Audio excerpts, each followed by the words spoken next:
Hello friends, welcome again to MKS Biovision. आज हम लोग म्यूटेजिन के एक क्लास को पढ़ने जा रहे हैं जिसका नाम है इंटरकैलेटिंग एजेंट। ये जो इंटरकैलेटिंग एजेंट है ये ग्रुप ऑफ केमिकल्स है।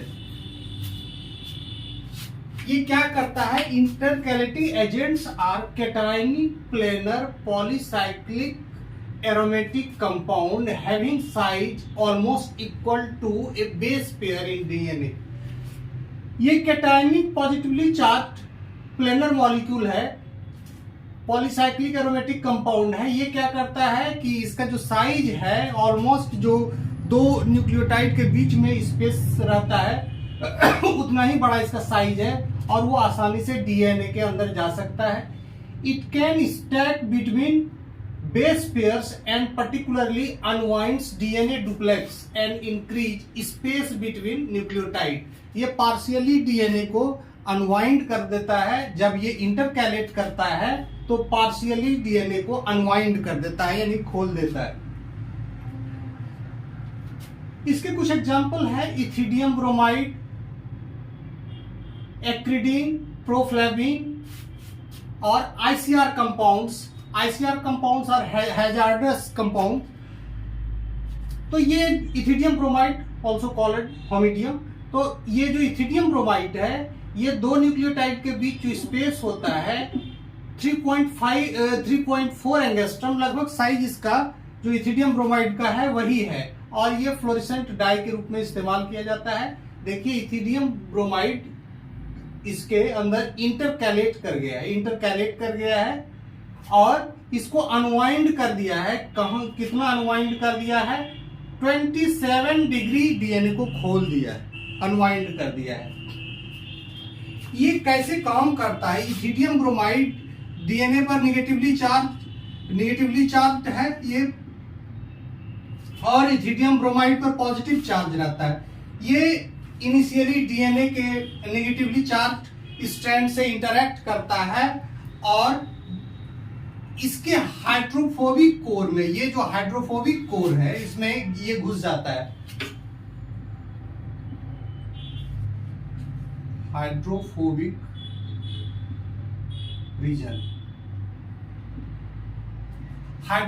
रीजन है वो दो न्यूक्लियोटाइड के बीच में जाके बैठ जाता है without removing any base pair. किसी बेस पेयर को रिमूव नहीं करता है बल्कि उस जगह पर जाके ये बैठ जाता है। इसके इंटरकैलेशन से क्या होता है कि ये क्या करता है? ये रिप्लिकेशन और ट्रांसक्रिप्शन दोनों को इफेक्ट करता है। रिप्लिकेशन एंड ट्रांसक्रिप्शन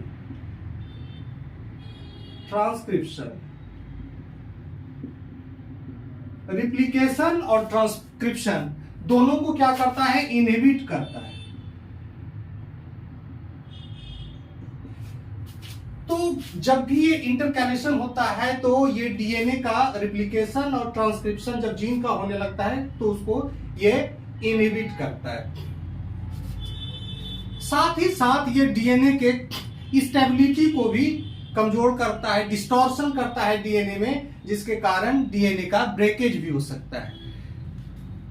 इसका म्यूटेशन में क्या रोल है? जो मेन रोल है म्यूटेशन में, it can induce small deletion and insertion and cause frame shift mutation. ये पॉइंट म्यूटेशन नहीं करता है, ये फ्रेम शिफ्ट म्यूटेशन करता है, यानी कि इंटायर रीडिंग फ्रेम चेंज कर जाता है। तो प्रोटीन जो पूरा बनेगा वो नॉन फंक्शनल प्रोटीन बनेगा। These are the synthetic intercalating agents, bromide, ethidium bromide, acridine, proflavine, ICR compounds, ये सब सिंथेटिक कंपाउंड है। कुछ कंपाउंड जो बायोलॉजिकल ऑरिजिन के हैं, ये एफ्लाटॉक्सिन बी है, ये माइकोटॉक्सिन है, फंजाई से प्रोड्यूस, फंजाई के द्वारा प्रोड्यूस किया जाता है और फंजाई का नाम है एस्परजिलस फ्लेवस। एस्परजिलस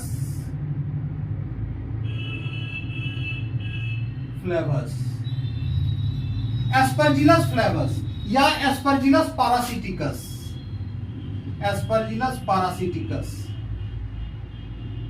पारासिटिकस।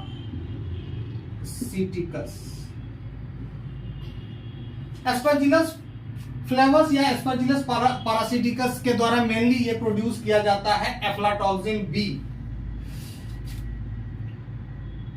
ये क्या होता है, स्टोर्ड ग्रेन में, ये स्टोरेज फंजाई है। स्टोर्ड ग्रेन में जब मॉइस्चर कंटेंट ज्यादा रहता है तो ये फंजाई लगता है, और ये एस्परजिलस एफ्लाटॉक्सिन बी लगभग सारे ग्रेन्स में, मकई हो, मूंगफली हो, पल्सेस, वाइल्ड सीड्स, सब में ये लगता है। तो ये क्या करता है कि ग्रेन्स को स्पॉइल करता है, इसके क्वालिटी को डिटोरिएट करता है ड्यूरिंग स्टोरेज। इसका जो प्रोलॉन्ग्ड कंजम्पशन होता है, it can cause liver cancer in mammals. Liver, rat में देखा गया है कि ये लीवर कैंसर करता है, हिपैटिक कैंसर करता है ये। खास करके एफ्लाटॉक्सिन का जो इपोक्साइड होता है, इपोक्साइड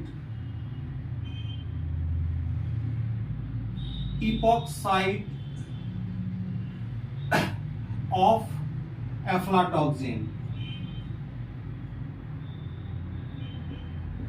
एफ्लाटॉक्सिन का जो इपोक्साइड होता है वो लीवर कैंसर में क्रॉनिक हो या एक्यूट हो, दोनों तरह का ये कैंसर करता है प्रोलॉन्ग कंजम्पशन में। और जब हम मोल्डी फूड्स को, फंगल इन्फेक्टेड फूड्स को कैटल को खिलाते हैं तो ये कैंसर जनरली कैटल में होता है, हो जाता है।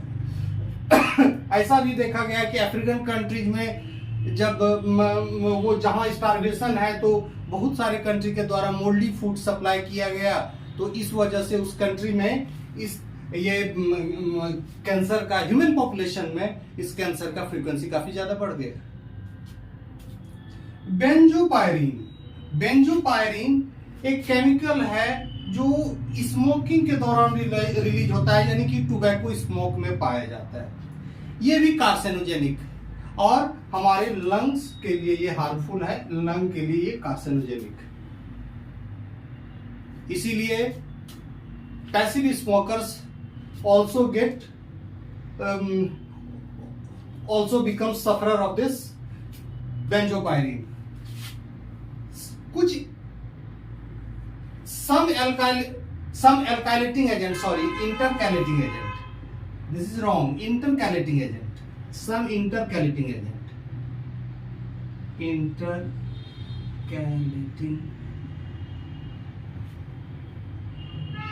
Some intercalating agents are used to treat cancer due to their cytotoxic property. यानी कि ये कैंसर कॉजिंग भी है और साइटोटॉक्सिक प्रॉपर्टी है, यानी कि कैंसर को ट्रीट करने में भी इसका इस्तेमाल होता है एज ए कीमोथेरेपिक ड्रग। इसका इस्तेमाल होता है कीमोथेरेपी में।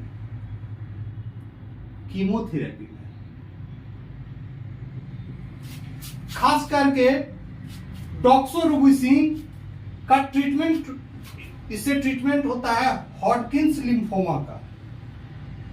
लिम्फोमा हम जानते हैं एक लिम्फ ग्लैंड का सॉलिड ट्यूमर होता है, उसको डॉक्सोरुबिसिन का इस्तेमाल किया जाता है। यह भी एक इंटरकैलेटिंग एजेंट है। सिमिलरली डेक्टिनोमाइसिन का इस्तेमाल विल्म्स ट्यूमर को ट्रीट करने में इसका इस्तेमाल होता है। तो इस तरह से हमने देखा कि इंटरकैलेटिंग एजेंट क्या है।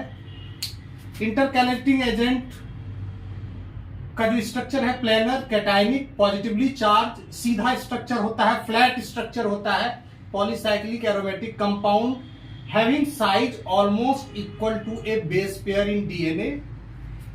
It can stack between base pairs and partially unwind DNA duplex and increase space between nucleotides.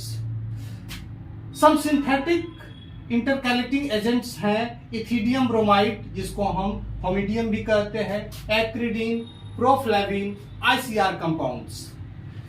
Ethidium bromide का साइज जो होता है ये 3.4 एंगस्ट्रम होता है, जो दो न्यूक्लियोटाइड के बीच का स्पेस होता है उतना ही इसका साइज होता है। It is used as fluorescent dye used to stand DNA. हम लोगों ने लेबोरेटरी में माइक्रोबायोलॉजी की लैब में इसका इस्तेमाल होता है जब हम इलेक्ट्रोफोरेसिस के दौरान इथिडियम ब्रोमाइड का इस्तेमाल करते हैं डीएनए को स्टैंड करने में। यहाँ हम देख रहे हैं कि इथिडियम ब्रोमाइड कैसे जो निगेटिवली चार्ज डीएनए स्ट्रैंड्स हैं उसके साथ बाइंड करता है और ग्रेजुअली इसके जो ये तो आउटर रीजन हाइड्रोफिलिक है और ग्रेजुअली इसके हाइड्रोफोबिक कोर में इंटर कर जाता है। इंटरकैलेट यानी कि वहां दो न्यूक्लियोटाइड के बीच में अपना जगह बना लेता है और डीएनए पार्शियली अनवाइंड कर जाता है। इस तरह से ये क्या करता है, रिप्लिकेशन एंड ट्रांसक्रिप्शन दोनों को इनहिबिट करता है, यानी कि एक्सप्रेशन ऑफ जीन को भी इनहिबिट करता है। इसका रोल, स्पेसिफिक रोल म्यूटेशन में क्या है, it can induce small deletion and insertion mutation and cause frame shift mutation. ये फ्रेम शिफ्ट म्यूटेशन कराता है। दूसरा जो बायोलॉजिकल ऑरिजिन के कुछ हैं इंटरकैलेटिंग एजेंट, वो है एफ्लाटॉक्सिन बी। ये फंगल टॉक्सिन है जो इसका prolong consumption can cause liver cancer in mammals. ये कहां से प्राप्त किया जाता है फंगल टॉक्सिन, ये कहां पाया जाता है, ये स्पॉइल्ड ग्रेन जब स्टोरेज ग्रेन में पाया जाता है, ये स्टोरेज फंजाई है। ये जो एफ्लाटॉक्सिन है ये एस्परजिलस फ्लेवस और एस्परजिलस पारासिटिकस है, ये स्टोरेज फंजाई है। स्टोरेज फंजाई है यानी कि ये स्टोर्ड ग्रेन में ही ये ग्रो करता है जहां मॉइस्चर कंटेंट ज्यादा रहता है। ये स्टैंडिंग क्रॉप यानी खेत में लगे फसल पे नहीं पाया जाता है। तो प्रोलॉन्ग कंजम्पशन से इसका क्या होता है, लीवर कैंसर मैमल्स में होता है। खास करके इसके इपोक्साइड का फॉर्म हो जाता है लीवर में जाके, ये इपोक्साइड फॉर्म में बदल जाता है और ये अल्टीमेटली कैंसर प्रोड्यूस करता है। बेंजोपायरिन स्मोक में, टोबैको स्मोक में और वुड स्मोक में भी प्रेजेंट रहता है और ये भी कार्सिनोजेनिक होता है हमारे लंग की। Some intercalating agents are used to treat cancer, यानी कि कीमोथेरेपी में भी इसका इस्तेमाल होता है। Due to their cytological property they can kill rapidly growing cell. जब डीएनए को तोड़ देता है तो क्या करता है कि ज्यादातर जो म्यूटेजिन होता है, म्यूटेजिन का असर, म्यूटेजिन क्या करता है कि डीएनए को चेंज करता है, लेकिन डीएनए चेंज होने के कारण क्या होता है, सेल जो रैपिडली डिवाइडिंग सेल है वो डिस्टेबलाइज करता है, यानी कि उसका प्रोलिफरेशन भी रुकता है। तो प्रोलिफरेशन रुकता है ये due to their cytological property, cytotoxic property, इसीलिए इसका कीमोथेरेपी में इस्तेमाल करते हैं। दो ड्रग का नाम स्पेसिफिकली लिखा जाए दो ड्रग का नाम लिया गया है, और भी ड्रग्स हैं। डॉक्सोरुबिसिन ट्रीटमेंट होता है इसका हॉटकिंस लिम्फोमा में, और डेक्टिनोमाइसिन इसका इस्तेमाल होता है विल्म्स ट्यूमर के ट्रीटमेंट में। कि आज का lecture I think intercalating agent में खास करके ग्रेजुएशन के स्टूडेंट्स के लिए काफी यूजफुल है, और this information is sufficient for them at least. तो हमारे साथ बने रहिए और नेक्स्ट वीडियो हम फिर अपलोड करेंगे नेक्स्ट डे, और देखते हैं किस टॉपिक पर हम करते हैं इसको। हमारे मेहनत का थोड़ा रिवार्ड दीजिए, हमारे चैनल को सब्सक्राइब कीजिए, शेयर कीजिए, लाइक कीजिए और इससे निरंतर फायदा उठाइए। Okay, thank you.